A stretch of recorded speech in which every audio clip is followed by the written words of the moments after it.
Green real world के मोअज़्ज़िज़ दोस्तों, अस्सलामु अलैकुम। मेरा नाम तनवीर अहमद है। मोहतरम नाज़रीन इकराम, 5000 साल पुरानी हज़रत नूह अलैहिस्सलाम की कश्ती तुर्की से मिल गई। अंदर से ऐसा क्या निकला कि जिसे देखकर सब हैरान रह गए। हैरानगी की बात यह है कि तुर्की के सदर तैयब उर्दगान ने भी इस कश्ती को दुनिया से छुपाकर क्यों रखा। दोस्तों, आज की इस वीडियो में हम आपको कश्ती नूह अलैहिस्सलाम के बारे में हैरानकुन हक़ाइक़ से आगाह करेंगे, लिहाजा इस वीडियो को आखिर तक ज़रूर देखिएगा। और दोस्तों, आपसे गुजारिश है कि अगर आप हमारे चैनल पर नए हैं तो काइंडली ग्रीन रियल वर्ल्ड को ज़रूर सब्सक्राइब कीजिएगा। दोस्तों, कुरान मजीद में अल्लाह ताला ने जिन कौमों का तज़किरा किया है उनके आसार आज भी दुनिया में मौजूद हैं। इन कौमों को अल्लाह ताला ने इनकी नाफरमानियों और अल्लाह ताला की ज़ात से इनकार, रसूलों, नबियों और पैगम्बरों और इनके मानने वालों पर जुल्म सतम की इंतहा कर देने पर सख्त सज़ाएँ यानी अजाब दिए। और कुरान करीम में हम मुसलमानों की इबरत और रहनुमाई के लिए इनका तज़किरा किया। हज़रत नूह अलैहिस्सलाम को सानिए आदम भी कहा जाता है, क्योंकि आपके ख़ानदान के अफराद और अल्लाह के हुक्म से तैयार की गई कश्ती में सवार जानवरों के अलावा हर शय पानी में गर्क कर दी गई थी। हज़रत नूह अलैहिस्सलाम की कश्ती पर 8 अफराद सवार थे। हज़रत नूह अलैहिस्सलाम, आपकी अहलिया, 3 बेटे और बहुएं, बाकी मुख्तलिफ इक़साम के जानवरों की जोड़ियाँ थीं। हज़रत नूह अलैहिस्सलाम का वाक़या साबिक़ा आसमानी किताबों तौरात, ज़बूर और इंजील में भी मिलता है।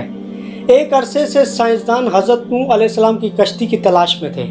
गैर मुस्लिम साइंसदान ये सवाल करते नज़र आते कि अगर तूफ़ान नूह आया और नूह अलैहिस्सलाम चंद इंसानों और दुनिया के तमाम तर जानवरों के जोड़े लेकर देव हैकल कश्ती में सवार हुए और पानी के बदतरीन अजाब से भी बच गए, तो आखिर वो कश्ती कहाँ गई जिसमें इन सब मखलूक़ात ने सफ़र किया था।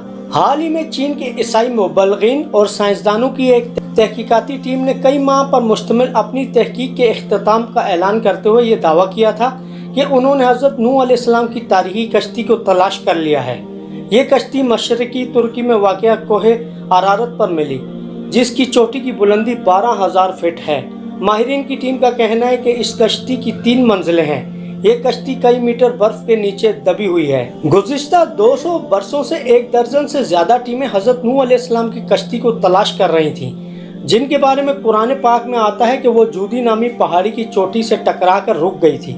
दोस्तों, चीन के माहिरीन की इस रिपोर्ट को अमरीकी साइंसदानों ने मानने से इनकार कर दिया। उनका कहना है कि कश्ती की लकड़ी के नमूने जो फोरेंसिक जांच के लिए भेजे गए थे वो इतने पुराने नहीं हैं कि इनके बारे में वसूख से कहा जा सके कि यह हज़रत नूह अलैहिस्सलाम के दौर की कश्ती है। जबकि चीनी माहिरीन की टीम का ये दावा है कि वो 99% यकीन रखते हैं कि यह वही कश्ती है जो हज़रत नूह अलैहिस्सलाम ने 4800 साल कबल अल्लाह के हुक्म से बनाई थी। माहिरीन का कहना है कि इस कश्ती की 3 मंजिलें हैं और इसमें कई बड़े बड़े कमरे भी हैं और इन कमरों में लकड़ी के सतून हैं। और अब अखबारात ने भी इस ज़मन में सवालात उठाए थे कि क्या वाकई ये हज़रत नूह अलैहिस्सलाम की कश्ती है। और अखबारात ने यह भी लिखा कि चीनी और तुर्क ईसाई माहिरीन ने अपनी तहकीक के लिए कुरान करीम की इन आयात का भी मुतालिया किया था, जिसमें कि कश्ती के सफ़र को बयान किया गया।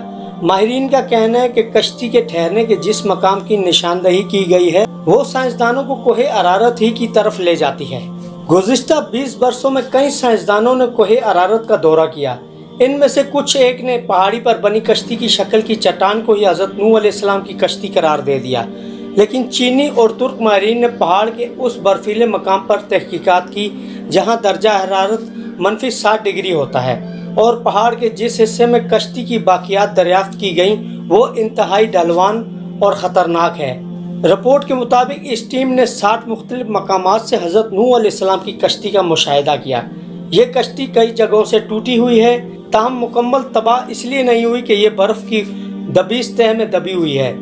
कश्ती टूटी हुई होने की वजह से माहिरीन इसके अंदर जा सके। दोस्तों, चीनी माहिर वैन चेन ने बाकायदा एक प्रेस कॉन्फ्रेंस मुनक्किद करके अपनी तहकीक से आगाह किया। कश्ती का मुआयना करने वाले चीनी माहिर का कहना है कि कश्ती का हर कमरा 5 मीटर ऊंचा है, इसमें कोई भी जानवर आसानी से समा सकता है। चीनी माहिरीन ने रेडियो कार्बन टेक्नोलॉजी की मदद से कश्ती के टुकड़ों का मुशाहिदा किया और दावा किया कि ये कश्ती 4800 साल पुरानी है। कश्ती में कई संदूक भी मिले, लेकिन चीनी माहिरीन इनको खोल नहीं पाए। माहिरीन एक मरतबा फिर से जदीद आलात और एक्सरे मशीनों के जरिए कोहे अरारत का तफसीली दौरा करने वाले हैं, ताहम तमाम राजों से पर्दा हटाने के अलावा امریکی سائنسدانوں کے وہ سوالات کا جواب دے سکیں۔ حضرت نوح علیہ السلام کی کشتی دریافت کرنے کا دعویٰ نیا نہیں ہے۔ دوسری جنگ عظیم میں لیونارڈ نامی برطانوی فوجی لڑائی میں حصہ لینے عراق گیا تھا۔ لیونارڈ کو تاریخ اور آثار قدیمہ میں کافی دلچسپی تھی، اس لیے اس نے عراق کے بازاروں میں مختلف آثار قدیمہ کی اشیاء خریدنا اور جمع کرنا شروع کر دیں۔ جب وہ چل بسا اور اس کے بیٹے سائمس کے حصے میں یہ اشیاء آئیں، اس نے یہ اشیاء برطانیہ کے میوزیم کے حوالے کر دیں۔ برٹش میوزیم سے وابستہ ماہر آثار قدیمہ ایرونگ فنکل نے ان اشیاء کا معائنہ کیا۔ ان اشیاء میں سے ایک تختی بھی ملی جس پر قدیمی اشوری زبان میں کچھ لکھا تھا۔ سخت مٹی سے بنی اس تختی پر لکھی عبارت کا جب انہوں نے ترجمہ کیا تو وہ حیران رہ گئے، کیونکہ تختی پر درج تھا کہ جب انسانوں کے گناہ بڑھ گئے تو خدا ان سے ناراض ہو گیا اور پھر اس نے گناہ گاروں کو پانی میں ڈبونے کا فیصلہ کیا۔ تب فرشتوں نے وادی دجلہ اور فرات میں آباد نیک انسان حضرت نوح علیہ السلام تک خدا کا یہ پیغام پہنچایا کہ وہ ایک کشتی تیار کریں اور اس میں نیک لوگوں کے علاوہ تمام جانداروں کا ایک ایک جوڑا بھی سوار کر لیں۔ اس تختی میں کشتی کو اتنا بڑا بتایا گیا کہ وہ فٹ بال کے ایک اسٹیڈیم کے برابر تھی۔ ماہرین نے اندازہ لگایا کہ یہ تختی 4000 سال پرانی ہے، یعنی حضرت عیسیٰ علیہ السلام سے 2000 پہلے کی ہے۔ دوستو، اس طرح طوفان نوح کا ایک اور ٹھوس ثبوت دنیا کے ہاتھ بہت پہلے ہی لگ چکا تھا۔ عام طور پر مذہب خصوصاً اسلام کے منکرین ان واقعات کو افسانوی قصے قرار دیتے ہیں۔ یہ تمام ثبوت ان کی آنکھیں کھولنے کے لیے کافی ہیں۔ اس تختی پر یہ بھی لکھا ہے کہ حضرت نوح علیہ السلام کی کشتی آج کل کی کشتیوں کی طرح لمبی نہیں تھی، بلکہ بیضوی یعنی انڈے نما تھی۔ اس زمانے میں دجلہ اور فرات میں اس طرز کی کشتیاں چلتی تھیں۔ کشتی کے ٹھہرنے کے مقام کے بارے میں قرآن مجید کی سورۃ الحود کی آیت نمبر 44 میں بتایا گیا ہے کہ وہ ایک بلند مقام جودی پر جا کر رکی تھی۔ عراق اور شام کے قدیم باشندے بابل کے دور میں یہ سمجھتے تھے کہ حضرت نوح علیہ السلام کی کشتی کوہ کردہ پر ٹھہری تھی۔ یہ مشہور پہاڑ جزیرہ ابن عمر کے قریب واقع ہے۔ یہ مقام بھی اب ترکی کے حصے میں ہے، تاہم عراق کی سرحد اس سے متصل ہے۔ مسلم تاریخ دانوں نے کوہ کردہ کو ہی حضرت نوح علیہ السلام کی کشتی کے ٹھہراؤ کا مقام قرار دیا، اسی لیے یہ پہاڑ مسلمانوں میں کوہ جودی کے نام سے مشہور ہو گیا۔ تاہم عیسائی مبلغین کا یہ کہنا ہے کہ یہ کشتی کوہ ارارات پر جا کر ٹھہری تھی اور یہ پہاڑ ارمینیا اور ترکی کی سرحد پر ہے۔ حضرت نوح علیہ السلام کو ثانیہ آدم کے علاوہ شیخ الانبیاء کا خطاب بھی عطا ہوا، کیونکہ آپ وہ پہلے پیغمبر ہیں جو انسانیت کی طرف بھیجے گئے۔ قرآن پاک میں حضرت نوح علیہ السلام کا نام 73 مرتبہ آیا۔ ان کی عمر 900 برس تھی۔ نبیوں میں آپ سب سے طویل العمر ہوئے۔ حضرت نوح علیہ السلام موجودہ عراق میں آباد ایک قوم کے پاس نبی بنا کر بھیجے گئے تھے۔ جب بہت واعظ اور نصیحت کے باوجود بھی قوم نے سرکشی نہ چھوڑی تو اللہ تعالیٰ سے آپ نے اپنی قوم کے لیے عذاب مانگا۔ اللہ تعالیٰ نے آپ کو ایک کشتی بنانے کا حکم دیا۔ دوستو، 2 سال کی مدت میں کشتی تیار ہوئی۔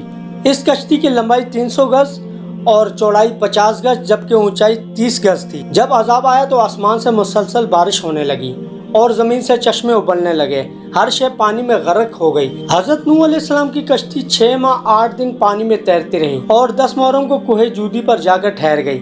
کئی دن تک پانی اترتا رہا۔ اس کے بعد جب خشکی پیدا ہوئی تو حضرت نوح علیہ السلام نے خسران کا شہر کو بسایا اور ایک مسجد بنائی جس کا نام سمانین تھا۔ حضرت نوح علیہ السلام طوفان کے بعد صرف 60 برس ہی زندہ رہے۔ ان کا مزار آج بھی لبنان میں ہے۔ جی تو دوستو، ہمیں پوری امید ہے کہ آج کی یہ ویڈیو آپ کو بےحد پسند آئی ہوگی۔ اگر ویڈیو اچھی لگی ہو تو اسے لائک کرتے ہوئے دیگر دوستوں سے شیئر بھی کر دیجیے گا، اور ایسی انفارمیٹیو ویڈیوز دیکھنے کے لیے ہمارے چینل کو سبسکرائب بھی کر دیجیے گا۔ آج کے لیے بس اتنا ہی۔ اگلی ویڈیو تک کے لیے اللہ حافظ۔